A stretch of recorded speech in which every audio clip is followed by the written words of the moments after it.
नमस्कार, सुस्वागतम, वेलकम, अभिनंदन। मैं हूं डॉक्टर वायराकी। कैसे हैं आप लोग? आप लोगों को वेरी वेरी गुड इवनिंग। और मज़ेदार एक कहानी सुनाती हूँ। एक रानी थी और नहाने के लिए नदी के किनारे गई।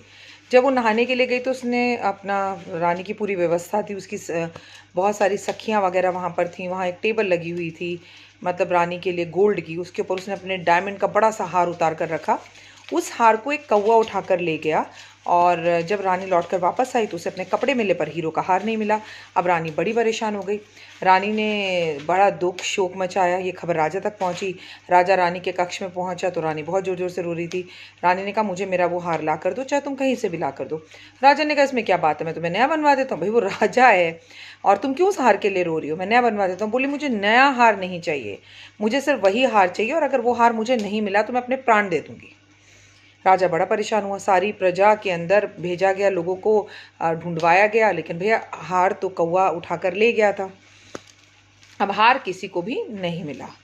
राजा ने घोषणा करवा दी कि जो भी मेरी पत्नी का हीरो का हार ढूंढ कर देगा, जो एक्चुअली राजा को भी नहीं पता था कि कौवा उठाकर ले गया, रानी को भी नहीं पता था, तो वो उसे अपना आधा साम्राज्य, आधा राज्य दे देगा। पूरी की पूरी समाज, राजा, मंत्री, संतरी, सैनिक, प्रजा, लोग सब इस हार को ढूंढने के लिए लग गए और बुरी तरह से इस हार को ढूंढने लगे, पर हार नहीं मिला। लेकिन एक दिन अचानक एक नाले के अंदर, जो कि महल के पास था और बड़ा सा नाला था, उसके पार हार एक व्यक्ति को दिखा। उस व्यक्ति ने डंडी मारकर हार को निकालने की कोशिश की, नहीं निकाल पाया। उसने सोचा, इस गंदे से नाले में अगर मैं कूद जाऊंगा तो क्या फ़र्क पड़ता है, मुझे तो पूरा राजा के राज्य का आधा राज्य मिल जाएगा। मैं खुद अपना एक राज्य बनाऊंगा और मैं अमीर हो जाऊंगा, तो फिर इस नाले में गिरने से क्या बात है, गुलाब के पानी से नहा लूंगा। वो उसमें कूदा पर उसे हार नहीं मिला। दूसरा व्यक्ति कूदा, तीसरा व्यक्ति कूदा, चौथा व्यक्ति कूदा। आधा का आधा समाज, महिलाएं, औरतें, बच्चे, बूढ़े, वो हार ना थोड़ी थोड़ी देर बाद नाले में दिखता था। उसे कूदने के लिए, जैसे लोग उसमें कूदते थे, ढूंढ ढांड के बाहर आ जाते थे, पर गंदा बदबू भरा नाला उसे नहीं मिलता था। ये बात राजा तक पहुंची और राजा उस नाले के पास पहुंचा। जब राजा उस नाले के पास पहुंचा तो राजा को भी हार दिखा। राजा ने कहा, मैं अपना आधा राज्य किसी को दूं, उससे तो अच्छा है एक बार नाले में कूद जाता हूँ। मेरे जितने भी सैनिक हैं मुझे बाहर निकाल लेंगे, मैं हार ढूंढ के लाता हूँ। रानी की नज़रों में भी मेरी इज्जत बढ़ जाएगी, हार भी मिल जाएगा और आधा राज्य बच जाएगा। ये सोच कर राजा उस जो है नाले में कूद गया, लेकिन उसे भी हार नहीं मिला। इतने में वहां से एक संत महापुरुष निकल रहे थे।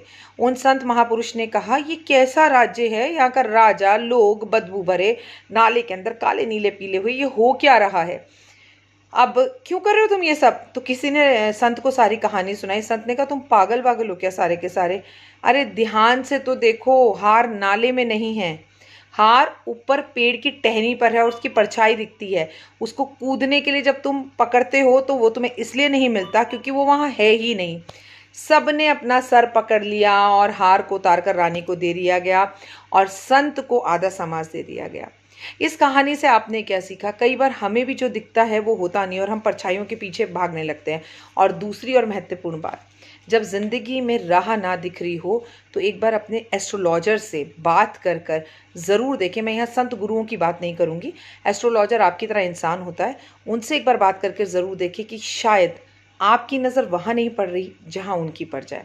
कमेंट्स में जय माता दी ज़रूर लिखिएगा। फिलहाल दीजिए इजाज़त। जय माता दी।